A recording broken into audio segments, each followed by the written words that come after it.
Tool ഉപയോഗിച്ചിട്ടാണ് രാഹുൽ ഗാന്ധി ഞാനടക്കമുള്ള ആളുകൾ dance ചെയ്ത് പടം CPM ഇടുന്നു. CPMൻ്റെ സൈബർ ഇതിൽ ഒരു പരാതിയില്ലല്ലോ, ഒരു കേസ് കൊടുത്തില്ലല്ലോ.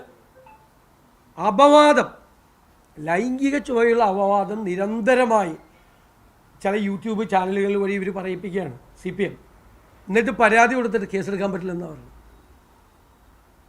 ഉള്ള വൃത്തിയുടെ മുഴുവൻ പറയിപ്പിക്കുകയാണ് CPM. പണം കൊടുത്ത് പറയിപ്പിക്കുക. എന്നിട്ട് അതിനെതിരായി പരാതി കൊടുത്തിട്ട് അവരെ പ്രൊട്ടക്റ്റ് ചെയ്യാണ് പോലീസ്. DGPക്ക് പരാതി കൊടുത്തിട്ട് നടപടിയെടുത്തില്ല. ഞാൻ കൊടുത്ത പരാതിയിൽ നടപടിയെടുത്തില്ല, ചെയ്യില്ല എന്ന് പറഞ്ഞു. അപ്പോൾ ഇത് ചെയ്യാമല്ലേ? ഇത് മുഖ്യമന്ത്രി എന്തായാലും കണ്ടാണല്ലോ, സംസാരിക്കും ചെയ്താണല്ലോ അല്ലേ? ഞാനും രമേശ് ചെന്നിത്തലയും അടക്കമുള്ള CPMൻ്റെ ഇപ്പോഴത്തെ ഒരു പ്രചരണം, ഒരാഴ്ചയായിട്ട് ഈ ഇലക്ഷനിൽ തോറ്റു കഴിഞ്ഞപ്പോൾ കൂടി ഞങ്ങളെല്ലാം മുഖ്യമന്ത്രി സ്ഥാനത്തിന് വേണ്ടി ഫൈറ്റ് ചെയ്യണമെന്ന്.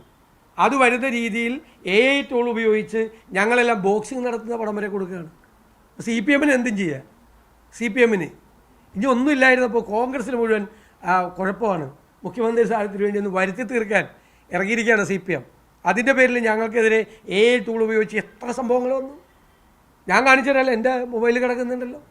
ഞങ്ങളാര് കേസ് കൊടുത്ത ഞങ്ങളെ അച്ചു ഉമ്മനെതിരെ, മുഖ്യമന്ത്രിയായിരുന്ന ഉമ്മൻചാണ്ടി സാറിൻ്റെ മകൾ അച്ചു ഉമ്മനെതിരെ എത്ര മോശമായ പ്രചരണം നടത്തി. പരാതി കൊടുത്തിട്ട് കേസെടുക്കൂല.